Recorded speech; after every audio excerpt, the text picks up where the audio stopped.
drinks have you had? You're coming from a golf course? Breaking news at 10 o'clock. We got the new video in showing the moment former Dallas Cowboys quarterback and lead CBS NFL analyst Tony Romo was pulled over and eventually arrested when deputies believed that he was operating a vehicle while intoxicated. Welcome in. The Milwaukee County Sheriff's Office in Wisconsin releasing the footage. Here's just a little bit of it a few hours ago.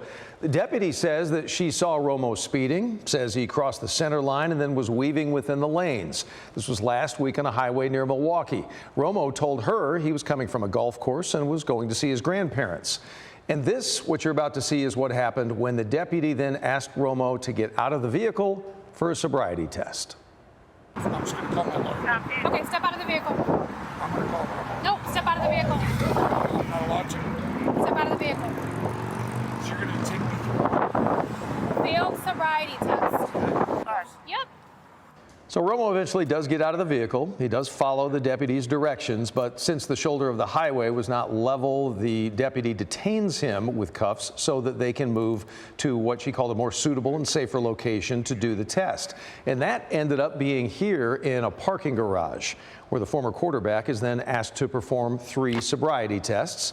For each one, he did ask the deputy to repeat the instructions.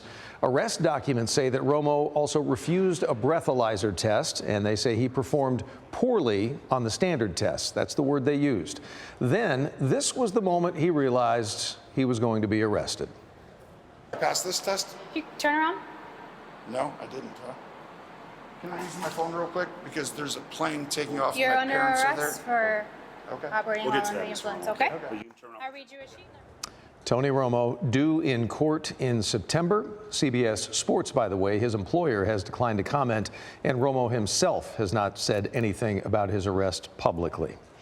American Airlines flight operations finally slowly getting back on track tonight. This is after a temporary but massive IT outage that led all departing flights around this country to a ground stop. Nobody could go anywhere for a while. Aaron Jones, live for us, DFW International Airport, after hearing from passengers whose flights were delayed. What did they have to say? Doug, the technology issue was only about 45 minutes, but the passengers here, the travelers, tell us it was long enough to cause some frustration. We spoke to one woman who said she had about a 2-hour delay because of all this.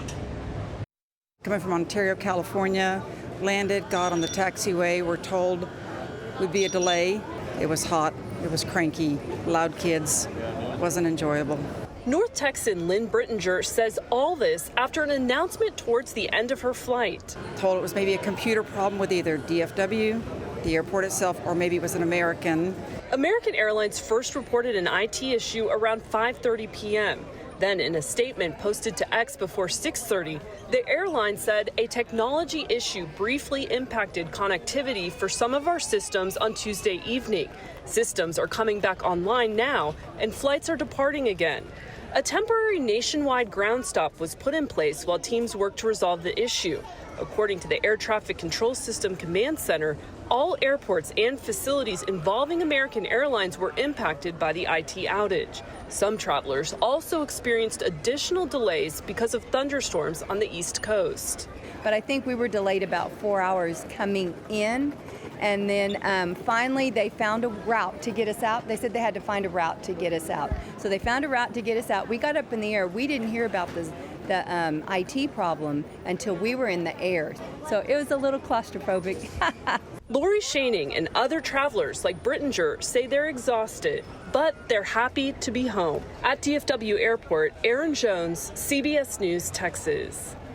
8 people have been indicted in what federal authorities are calling one of the longest-running sex trafficking cases here in North Texas. And investigators say that there are thousands of potential victims out there. For more than 2 decades, Homeland Security investigators say the Paris Adult Bookstore in Northwest Dallas, which you see, was posing as a legitimate business, but was functioning as an illicit brothel instead. Our Marvin Hurst tonight speaking with North Texas sex trafficking survivors about what happened today, but also what victims will need come tomorrow.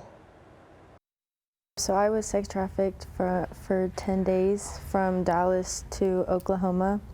I was taken from a Mavericks game. I was picked up and sex trafficked. I got money for pimps, and like 10 days later, I was found. Is this a victory for you, or what does this mean for you? For me, it's an internal victory, but it's also just inspiring to see not just me, but other women come out and men come out of the sex trafficking industry. What success looks like for law enforcement may look completely different to those of us that are, frontline on the street, helping. Likewise, success may look different for, the girls down there. I think it just really depends. But what this means is that awareness and education and advocacy is working. That is where the bad things happen, for sure. And sadly, I hate to say it, but I think it's true, and not just applicable here to Dallas-Fort Worth. I think it's applicable anywhere. I think there's a lot more where that comes from. I met an older man online on those AOL discs that you used to get in the mail. I met a 22-year-old when I was 12, and a cop just so happened to be in that area by the grace of God, and walked up to the window, saw that he was on top of me. I was incapacitated. Coming out of the life, structure is important, boundaries and structure. My advice would be to try to always know that there is somebody out there that is going to listen to you. Our Marvin Hurst reporting, and our thanks to those brave women speaking out tonight. There are about 500,000 immigrants across this country who are currently shielded from deportation, all thanks to what is the Deferred Action for Childhood Arrivals. You've probably heard it referred to as DACA in short. But it's a policy that protects those who were brought into this country without documentation as children. And DACA allows these individuals to then legally live and work in this country. But as our Ken Molestina finds out, recent processing delays have left a fair amount of those people in limbo.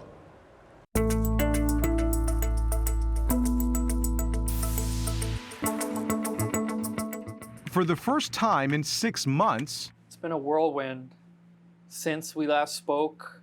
Juan Carlos Cerda is back at his office and doing the job he loves. You must feel great to be back, right? It feels amazing to be back, to have something to look forward to every day. At the beginning of this year, just as he has every 2 years for more than a decade, he applied to renew his DACA status, a status that allows him to live and to work in the country that he's known as home since he was 3. But this time, he was left waiting for half a year. I was anxious, not knowing where my income was going to come from. In that time, his status lapsed, making him vulnerable to deportation, forcing him to take an unpaid leave from work at a time when he had just learned his wife was pregnant. I felt helpless, completely felt helpless. For years, Cerda has advocated for immigration reform on behalf of the business community as the Texas director at the American Business Immigration Coalition. In his time of need, he turned to those members of that community for help. He wrote a letter to DHS Secretary Markwayne Mullen to urge action to expedite DACA reviews, clear backlogs, and implement immediate relief to prevent gaps in work authorization.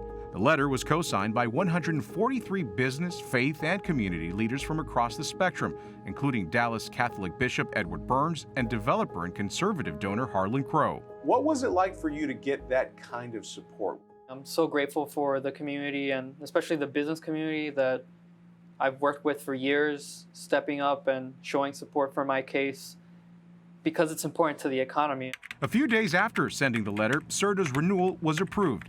But he says he penned the letter not only for himself, but for the countless others across the country still facing the same thing. Now the bigger fear is that I'm considered undocumented. I have no protection now. Life is hanging by a thread every 2 years. We reached out to U.S. Citizenship and Immigration Services to ask about the delays. In a short statement, a spokesperson said, quote, "Under the leadership of President Trump, USCIS is safeguarding the American people by more thoroughly screening and vetting all aliens. DACA does not confer any form of legal status in this country." Data on the agency's website shows the median processing time for this year is nearly 3 months. That's compared to half a month last year and under 2 months the year before. It concerned me a lot. John Martinez, president and CEO of the Regional Hispanic Contractors Association, signed on to CERTA's letter. Someone who's there at the forefront is having those issues.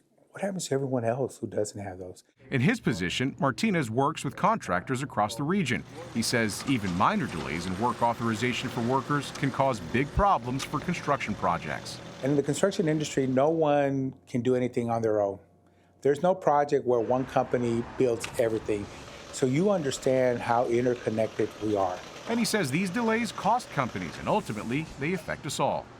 In construction, you get bonuses or penalties if the project doesn't finish on time. Today, CERTA is back at work, but he has some new items on display in his office, mementos symbolizing the life moments that helped him get through a difficult several months. My family, my faith, going to church every week, twice a week, and also just, small joys like watching the World Cup. While he's happy to be back at it, he says he has lingering distrust for the system. There is worry I have worry that I could undergo a third delay in 2 years. I'm Ken Molestina, CBS News, Texas.